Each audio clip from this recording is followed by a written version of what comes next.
All right. Hey, good morning. As you guys start to come in, or whenever you're watching this, I am doing a live recording of the podcast that I have, Exhale with Jake. So I'll be releasing this. It'll be available most likely tomorrow on iTunes. I use Anchor as my hosting site. I'll post the link. But I want to talk about this specific conversation is going to be around the 3 steps to true self-esteem. And so if you aren't following along, I put all my writing on Medium. It's a great place to host all of my writing. And so I wanted to let you know that it'll be on there. But this is going to be a live podcast recording. That's why I have this nice mic in front of me. But one thing I want to say, a lot of you guys have been following along and asking questions, which I really love. And so if you ever have any questions at all, I would love to talk to you about any of the things that maybe if you disagree or if there's something that isn't sitting right with you or you want more elaboration or it sounds confusing. I love Q&A. I love going back and forth with people and walking them through exactly what I'm talking about. Because as a communicator, you feel like you're clear, but sometimes you may not be as clear as you want to be. So reach out. I would love to get to know you, get to know some of the things that you maybe think are holding you back well before any kind of professional life coaching relationship. I love to work with people early on, essentially for free to get to know them. And then if it's something that where I could be a good fit for them and we feel like we should dive in together, then I offer that. But early on, I would just love to get to know you because I've gone through my own journey. I've gone through, still going through it, especially around self-esteem, because this is really not taught in our culture and not really valued. So we'll go ahead and start with the live recording. And we will get going into the 3 steps to true self-esteem. Well, hello and welcome back to Exhale with Jake. This is Jake, and in this episode, we're going to be talking about the 3 steps to true self-esteem. And even as I wrote this and started to flesh out this idea, the idea of 3 steps felt cheesy to me. The idea that it's some kind of formula felt to cheapen what's very valuable. It almost felt hollow to talk about something that is really precious, way more than self-confidence, which I'm going to get to the difference of that in a second. But it's really important for me that as I look at doing any kind of inner work or anything else like this, I come from the business world. I used to be in sales and marketing and business development and still do have my own small businesses. And the 80-20 rule was introduced to me while I was going through a lot of training, going through some masterminds. And essentially what the 80-20 rule says is that about 80% of your results are from about 20% of your actions. And this was found in the Pareto principle by an Italian economist. And if you look at it, it doesn't always add up exactly to 80-20, but it shows you that not all effort gives you the reward that you're looking for. And so if you're going to do 10 things today, there's probably going to be 2 of those 10 things that are going to make 80% of the difference. And it's a hard pill to swallow, but then once the ego gets out of it, you start to realize like, oh my God, like if I figured this out, my life would be so much easier. And so when I talk about these 3 steps, this is just my experience and what I've witnessed in people that have self-esteem, healthy self-esteem. This is something that this seems like this is that 20% that makes the biggest difference. And so one of the big things that I try to emphasize when it comes to anything that I'm talking about is this is all practice related. So when you think about a professional athlete, when you think about anybody that does something well, I'm in my wife's studio right now. You can see behind me some of her amazing artwork, but she's put the time in. My wife, she's on Instagram at ML Brown Studio. She has worked and worked and worked, and she works her craft. And so this is no different. And we associate our outer world with, we put so much time and practice and energy into getting our outer world going, our jobs and our businesses and our families and everything else. But we don't take that same approach to our inner work. And it kind of seems ethereal and just kind of, some people use the word woo or fluffy. But I think it needs to be practical, because if it's not practical, then you can't actually start to integrate it. And if you can't integrate it, then you won't experience the benefits. And if you don't experience the benefits, then you won't know. Because the key is to get to knowing. And I'm working on a piece right now that I'll post later about the key differentiator between where you are and where you want to be. Oftentimes is just having that experience. So I want you to know that experience is the final teacher, and the only way to get to experience is to really start to practice these 3 steps. Now, of course, there's more than 3 steps. Of course, there's probably 20 steps to self-esteem. And I don't want you to think of this as a chronological thing. I don't want you to think of step 1 being, okay, so I do step 1, and then once I'm done with step 1, I'll move to step 2. These are interchangeable things that I want you to start alternating throughout your day. And the reason is because some days, for whatever reason, I don't know, and I don't try to understand it, one thing works and one thing doesn't. And it's just like your business. Sometimes, the same post you've been doing on Instagram, the same sales strategy, whatever it is, it works one day, it doesn't work the next day, so you try something else. So these steps are interchangeable, and they're really meant to allow you to figure out which one is working for you. Because at the end of the day, these steps are meant to work for you. This is not something that I just want to talk about and us feel good about it and be like, yeah, that's exactly what it is. Those are the 3 steps to self-esteem. Really start to associate and bring this into your daily practice, and that's where all the action is. So let's move into the 3 steps, and I want you to try these out, and don't take my word for it. See if they start to work for you. So step 1 is to disassociate your self-confidence, which I associate with performance, from your self-esteem, which is who you are. And I want you to place these as far away as possible. The reason why I start here is because most of us, especially myself, and still trying to get past this, we don't separate self-confidence and self-esteem. We associate them together. And what that does is that ties our performance to how we feel about ourselves. And one of the things that I said earlier was, if you focus on self-confidence, you'll never find self-esteem, because you're going to be constantly judging how you feel about yourself on how you're performing in your outer world. But if you focus on self-esteem, self-confidence will come naturally, because what you're starting to do is you're starting to set an internal gauge about how you feel about yourself that is not dependent on your outside performance. And in a Western performance-based, and this is not just Western, this is the entire world. We all are in a competitive mindset. We're all in a mindset where I want to beat you, and if you win, then I lose. This whole dualistic mindset, this is where our society was born out of. This is what's saturated in every day of your life. Dualism, all of the things that keep us separate from each other, this all has to do with performing, because we don't trust. And because we don't trust, what we often do is feel like we have to hold on to what we have, and we have to perform, because if we don't perform, then we'll be left behind. And this is nothing that you should feel bad about. This is the culture that you've been raised in, and you're going to have to unlearn it first, and then you're going to have to relearn it next. But this is a massive step, because you could actually live in this first step and be fine, because as you start to separate the two, self-esteem and self-confidence, and you put self-esteem as far as the east, as far as you can in your mind, and self-confidence as far as the west, you'll start to realize that they are separate. And what can start to happen is, once you start to have days where you don't perform well, and then you remember, no, I'm not going to associate how I feel about myself based off of how I'm performing, there will be a massive shift of freedom, and there will be a massive shift of peace. And the reason is because this is how it's supposed to go. And one of my favorite writers that I'm listening to right now, Terrence Real, talks about self-esteem. Healthy self-esteem essentially is a warm regard for yourself, independent of how you're performing. And this is huge. And so I want you to really disassociate how you feel about yourself with how you're doing. And this shows up in 2 ways. This shows up in performance with our work, which is what we value in our culture. How are you doing? What do you do? Think about when you meet somebody at a party, right? Right after your name, what's the next question? What do you do for a living, right? Like we're a doing culture. Self-confidence is based in doing. And self-confidence is actually really easy to get. And it's really healthy to have low self-confidence when you're starting out, because that will be what creates the craving for learning. See, I have a friend, one of my friends on here right now is a great photographer, and he is so hungry to learn.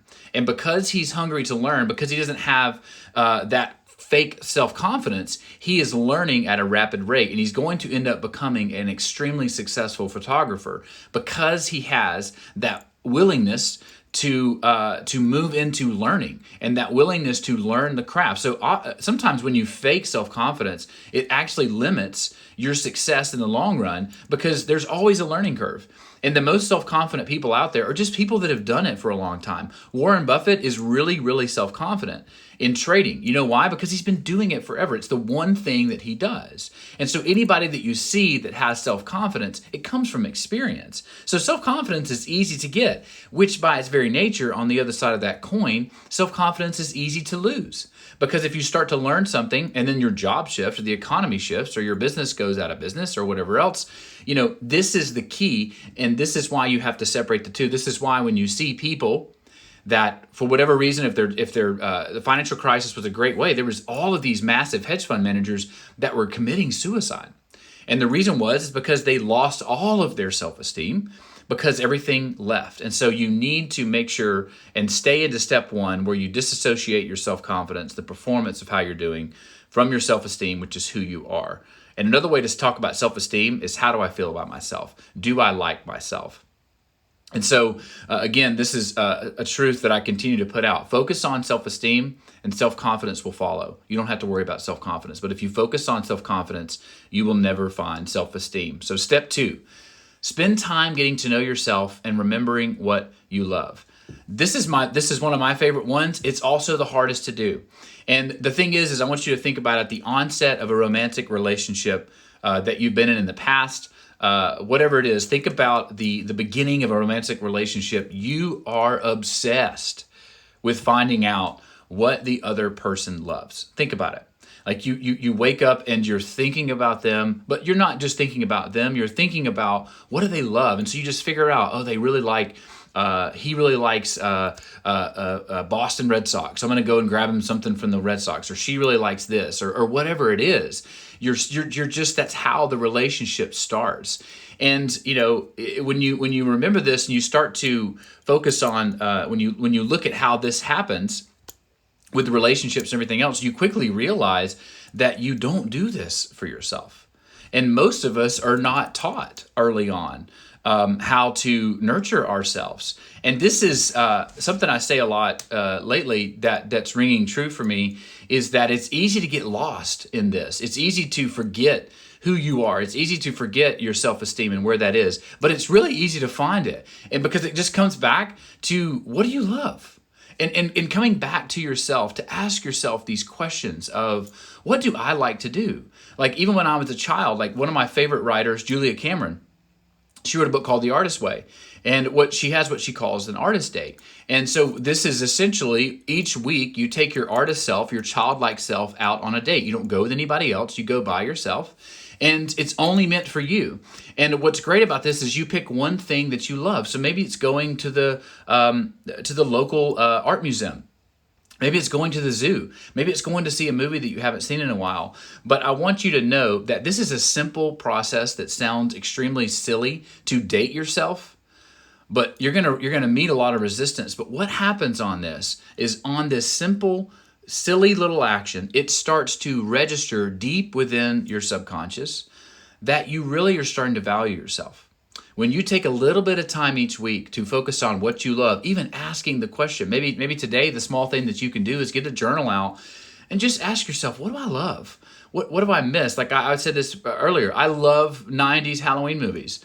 I love Twilight. I'm a guy that loves Twilight, and I'm here to admit that, and I'm okay with that because I also love the Lost Boys growing up. And so I have to remember those things about myself, and they may be cheesy or whatever you think they are, but when you start to do this and you start to build it into your weekly routine, you're going to notice a buoyancy in your self-esteem. And it's because you're showing yourself, this little internal child that you have, that you also care about it. Because when you live in stress and anxiety and performance, you are mostly concerned with how you're coming across to other people. So you bend and you shift and you change yourself. But when you really start to spend a little bit of time on yourself each week, you'll be amazed at the results that come. And so step 3 is to release yourself from perfectionism.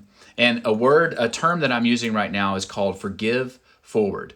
And I really like this term because it helps me a lot with my own life because I have to right now forgive everything that I'm going to make a mistake of today, tomorrow, and in the future. There is a 0% chance, I hate to tell you this, there is a 0% chance that you're going to get the rest of your life exactly right. And it's quite clear if you look into your past, you're going to realize that this is the case. And so what I want you to start to do is to imagine that no matter what you do this afternoon, so today is Tuesday, no matter what you do the rest of the week, you're going to make mistakes. But if right now you can start to forgive yourself when it comes, don't wait until it comes. Because oftentimes we get triggered and we start to feel bad about ourselves when we hit these spots. What I want you to do is go ahead and forgive it. And go ahead and forgive all of them. Because again, you're not going to get it right 100% of the time. And I need you to start to develop forgiveness, because oftentimes what keeps us from liking ourselves is the things that we judge about ourselves, the mistakes that we've made, the little idiosyncrasies, the can't get it rights, all those lists that you have, those are what keeps you from healthy self-esteem. Think about it this way. I used to play baseball. I was a pretty good baseball player when I was like 8, and then they introduced the curveball. Things got bad for me. But they pay professional baseball players millions of dollars per year to get on base 1 out of 3 times. Like, that's amazing. 1 out of 3 times. Most of the time they strike out. Most of the time they don't. But they get paid millions of dollars if they just get on base 1 out of the 3 times. And the fastest way to get true self-esteem and to keep it is that in this moment and every moment, forgive yourself for all the errors that are coming. They're not these heavy sins. They're just errors. They're mistakes. It's part of living. And if you think about going back to the top, what keeps us from learning, what keeps us from forgiving ourselves is this tie, because if we don't perform well, that says something about us. It doesn't say anything about who you are. It just says something about your learning curve. And it's so much easier to have a learning curve problem when you don't associate your self-esteem with it. So I just want you to realize that if you forgive yourself moving forward, then you will start to realize this last key takeaway. And this is a really key point that I want you to think about. These shortcomings and setbacks are the work. Because by failing, you're going to have to show up for yourself. When you make a mistake, when you fail, whatever the thing that you think that you're doing wrong, as you move forward, you're going in that moment, there's only you and you. Like when you're in whatever you're doing and you fail, there's only you and you in your head. So in that moment, you have a massive opportunity to show up for yourself. And if you start to look at life, as Ram Dass says, life is curriculum, and you use every ounce of it and swim in all the areas of it, all the things that you think that you're messing up, you're blowing. If you start to move into that and say, no, this is how I show up for myself. I fail, I let people down, I don't get the job done, and I still am here for myself. I still have a warm regard for yourself. And again, mix and match these 3 steps. This is not something that you need to be working on in chronological order, and just see which one works for you that day and start to just daily practice this. This will take small micro steps, but it will make a massive difference. And I don't want, the last thing that I want to say, don't forget your why. And what I mean by that is by developing true self-esteem, you're not only allowing the truth of who you are to be shown and the true value of what you are, but you are going to start to realize just how much power you have. You're going to start to realize that there's this creator within you when we don't beat the hell out of it. And when we allow it space to learn and grow, there is a side of you that is going to create a massive difference in your life. And it's going to bring you joy. It's going to bring the people in your life joy. Developing self-esteem gets you pretty much all the things that you want. You want to please your friends, your family. You want to perform well. Self-esteem is the foundation for that. But if you go about it the wrong way, you'll never find it. But if you focus on self-esteem, you'll be amazed how natural it feels. And it's kind of like riding a bike. Again, you're not going to get it right. It's not going to be perfect. But I just hope that you leave with that and start to integrate these 3 steps. And don't forget why you're doing this, because inner work is worthless if it doesn't make a difference in your life. There's no need to learn meditation. There's no need to listen to these videos or somebody else. It doesn't mean anything if it doesn't actually make a difference in your life. Like you have to have results, okay? And so the reason why you're going to focus on this, and the reason why you want to, is because there will be massive results from this. I can promise you. I've seen it and I've witnessed it, and you've probably seen it too when you're around someone that seems to have a very healthy self-esteem. So I love you guys. Take care. Start to integrate these steps. I'll have the article up today. The podcast will be released tomorrow, and this video will be live later on this afternoon. Take care of yourselves. Try these 3 steps, and you will start to actually experience, not just understand, but you will actually start to experience true and lasting self-esteem. You're worth the work. Put yourself first. Love you guys, and take care. See ya.